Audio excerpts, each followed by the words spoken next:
O Bloque Nacionalista Galego arrancou o seu camiño cara ás urnas, un camiño marcado polo contexto de crise sanitaria que o rodea.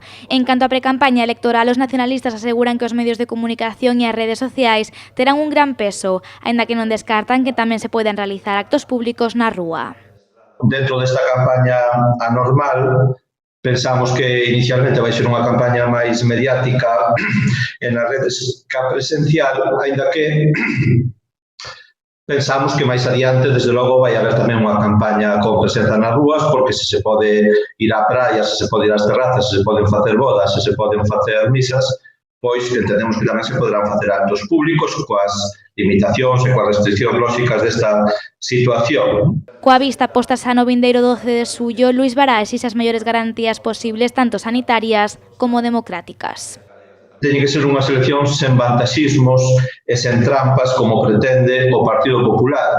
Unhas eleccións con regras xustas, comezando polo voto por correo, que xa está aberto o prazo, tamén unha campaña cunha cobertura equitativa nos medios de comunicación e con debates, comezando polos medios públicos, onde nos pedimos un debate a dobre volta cos líderes das principais forzas políticas e tamén con debates territoriais e sectoriais. Dar resposta á situación que deixará a pandemia é un dos asuntos máis importantes nestes momentos e por iso o Bloque Nacionalista Galego entende que estas eleccións son unha oportunidade para que se produza un cambio en Galicia. Está claro que vai ser unha campaña tamén centrada na resposta, na xestión, na resposta post-Covid-19, que, ao noso entender, está poñendo de manifesto o fracaso do centralismo como solución e tamén o papel da Xunta que está missing, que está desaparecida.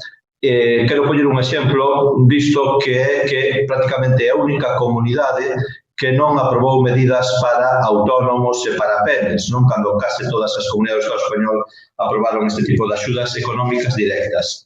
Luís Bará asegura que non hai nada decidido. Está convencido de que Ana Pontón pode converterse na primeira presidenta da Xunta de Galicia.